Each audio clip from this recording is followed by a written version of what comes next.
Hello everyone, नमस्कार मेरे प्यारे दोस्तों।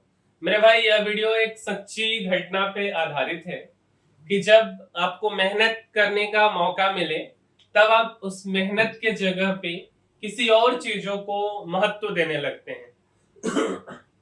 अभी जो है, कुछ बच्चों का जॉब हुआ उत्तर प्रदेश में कांस्टेबल के पोस्ट पे, और उसमें ट्रेनिंग जो है थोड़ी सी कठिन होती है। और उस कठिन ट्रेनिंग में आपको सुबह जगना होता है, और बच्चे ने सुबह जगने के बदले जॉब को क्विट करना आसान समझा।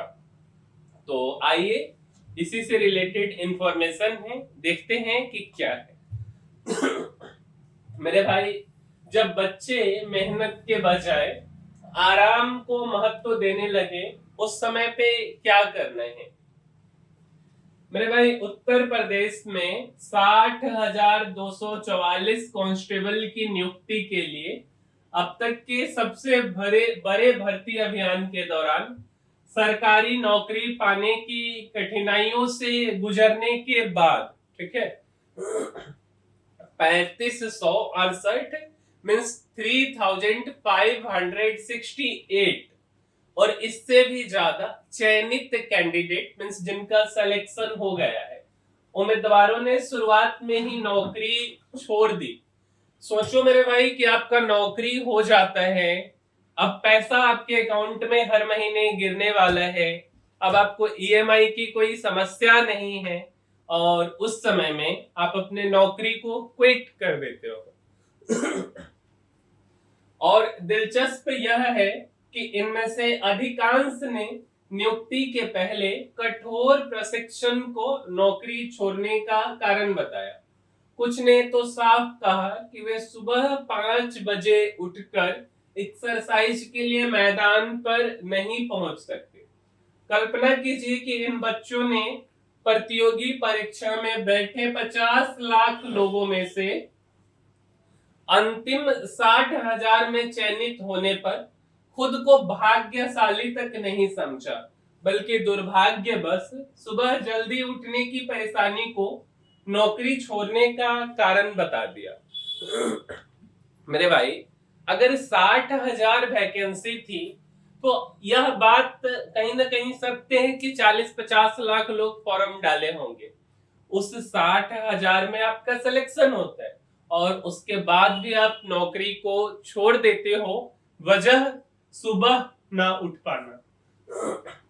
सच में मैं नहीं जानता कि उनके माता पिता उन्हें कैसे समझा पाए होंगे, लेकिन मुझे मध्य प्रदेश के उज्जैन निवासी 54 वर्षीय समरजीत सिंह साहनी की कहानी याद आती है, जो ऐसे ही एक वाक्य के बाद खुद विद्यार्थी बने और ग्रेजुएशन पूरी की। अब वे वकील बनने के लिए एलएलबी कर रहे हैं। साहनी के लिए अपने व्यापार और शिक्षा के बीच तालमेल बैठाना आसान नहीं था, लेकिन वो ऐसा इसलिए कर रहे हैं क्योंकि उनका बेटा मित मुंबई के एक प्रतिष्ठित कॉलेज में दाखिला पाने के बावजूद वापस उज्जैन लौट आया। वह मुंबई में विद्यार्थियों वाली दिनचर्या को नहीं अपना सका, मुंबई की तेज रफ्तार जिंदगी में खुद को नहीं ढाल पाया। वह इस हद तक आराम का आदी था कि उसकी माँ हर चीज उसे कमरे में देने आती थी। आजकल मेरे भाई ये प्रचलन हो गया है कि आपको खाना खाना है, प्लेट आपके रूम में चाहिए, चाय पीना है, प्लेट आपकी मम्मी आपके रूम में लाके दे दे, खा लो और बगल में रख दो या नीचे रख दो, है ना, फिर मम्मी उसको लेके चले जाए।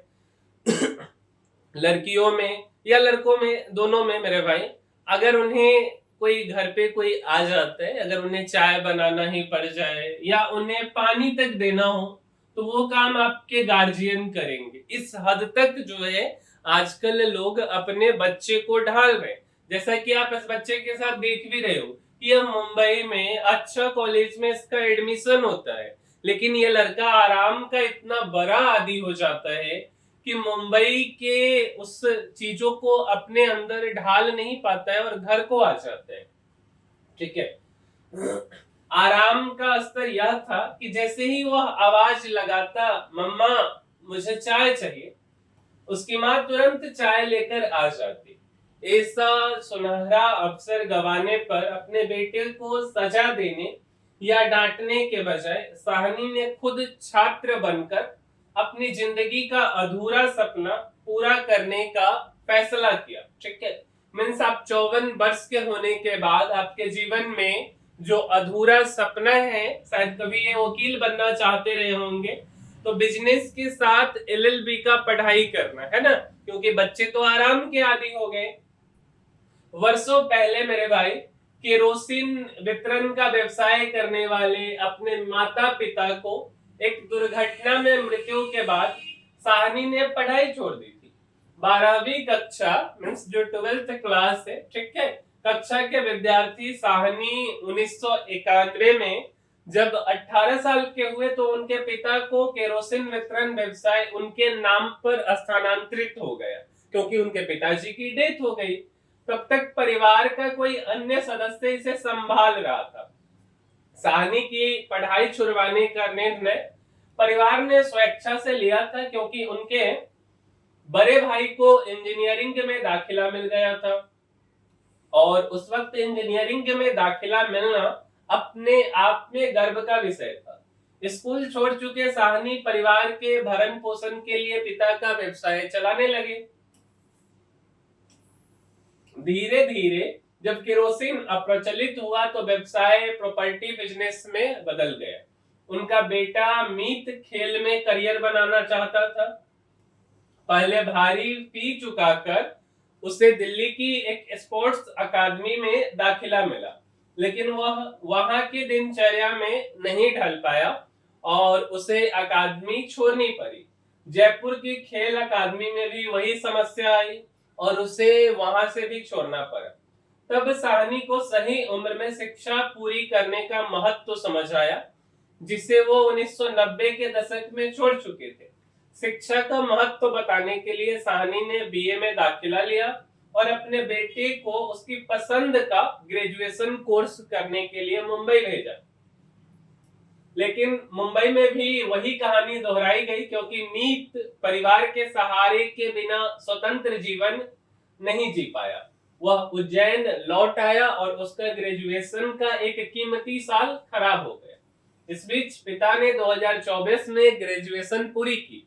सोचिए कि उसका बेटा मुंबई से लौट आता है, जो वो है ना, और उसके पिता जो 12th क्लास का पढ़ाई छोड़ देते मेरे भाई, और जाकर के फिर से जो है ग्रेजुएशन में क्या करते हैं कि एडमिशन लेते हैं और पिताजी का ग्रेजुएशन कंप्लीट हो जाता है और बेटा पहले दिल्ली एकेडमी स्पोर्ट्स एकेडमी में एडमिशन लेता है, फिर जयपुर में लेता है। सब जगह पैसे बर्बाद कर रहे, कारण आराम का आदी है। ठीक है, अच्छा, ग्रेजुएशन पूरी करने के बाद उनके पिताजी एलएलबी में दाखिला लेते हैं, जिसे वे 2026 में पूरा करेंगे। पिता को अपने पोस्ट ग्रेजुएशन के साथ व्यवसाय में इतना तल्लीन देखकर बेटे ने न केवल पढ़ाई में रुचि ली, बल्कि खुद का एक स्टार्टअप भी खड़ा किया। ठीक है, अब जाकर के बेटा समझ गया है और फाइनली बेटा जो है पढ़ाई भी कर रहा है और स्टार्टअप भी अपना खड़ा किया है। ओवरऑल फंडा यह है कि बच्चे शुरुआत में कई चीज आजमाते हैं और उनमें से कुछ में विफल भी होते हैं, लेकिन यह आप पर निर्भर करता है कि आप उन्हें कैसे प्रोत्साहित करते हैं ताकि वे फिर से कड़ी मेहनत की ओर लौटे।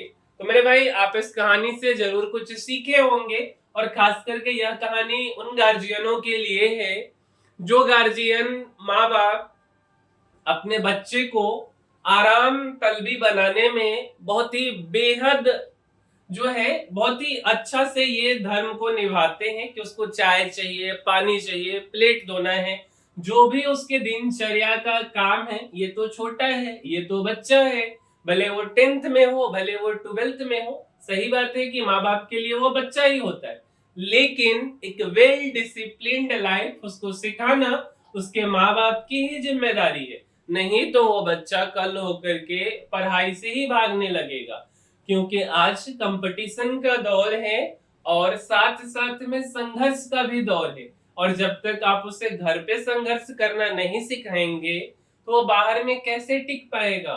तो ये आपकी भी जिम्मेदारी है और यही चीज हमने इस कहानी के माध्यम से आपको समझाने का कोशिश किया कि एक बच्चा जब पढ़ाई छोड़ देता है तो उसके पिताजी पढ़ना शुरू करते हैं और पिताजी को पढ़ते देख करके बच्चा भी पढ़ने लगता है।